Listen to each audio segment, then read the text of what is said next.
Nagpatupad ang Kamara ng mga hakbang para maging mas transparent sa pagsisimula ng 2026 National Budget Deliberations kanina.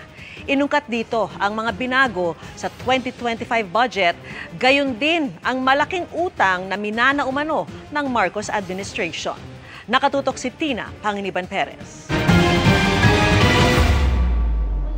Bago talakayin ang hinihinging budget ng administrasyon para sa 2026, binalikan muna ng ilang kongresista ang mga ginawang pagbabago ng Kongreso sa 2025 budget. Ang mga amendment, umabot umano sa halagang 373 billion pesos. To be specific about it, was cut and diverted to other items, either augmenting existing items or funding new ones. After reviewing, pinito lang po ng ating Pangulo ay 26 billion. Masyado pong maliit kumpara doon sa malaking pagbabago. At any given time, during budget execution, the President can withhold releases of the budget if it is not consistent with the priorities of his administration. Tinukoy ni Navotas City Representative Toby Chanco ang isang punto sa budget process kung saan nangyayari ang mga pagsingit sa budget.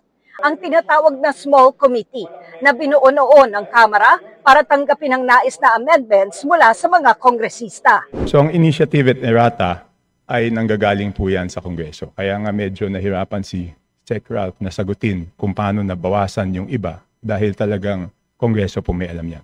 Hinihingi ni Chanco ang records ng small committee para sa 2 beses umano nitong pagpupulong na hindi anya maibigay-bigay. The request will be put under consideration and we will let you know if it's possible to... No.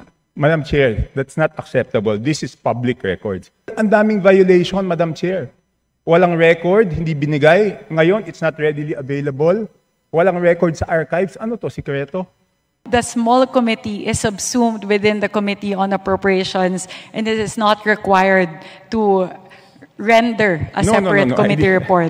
The rule that you are citing, Honorable Chanco, pertain to standing committees. Simula sa deliberasyon ngayon ng panukalang 2026 budget, aalisin na ang small committee at papalitan ito ng Budget Amendments Review Subcommittee na bubuuhin ng mga piling kongresista mula sa majority at minority bloc. Ang kaibahan yung small committee binubuo noon pagkatapos abrubahan ang panukalang budget.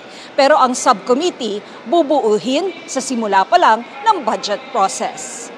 Bubuksan na rin ang budget process sa mga civil society organization.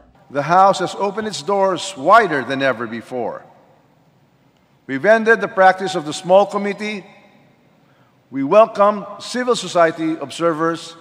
Sa presentation sa House Appropriations Committee, positibo ang mga senyales na iprinisenta ng mga economic managers. Ang paglago ng ekonomiya, pasok sa target na inflation, dagdag na trabaho, at tumataas na per capita gross national income o ang average na kita ng mga Pilipino. Kaya posible raw maging upper middle income country na ang Pilipinas ngayong taon. Our per capita GNI continues to rise, bringing us closer to crossing the World Bank's upper middle income threshold.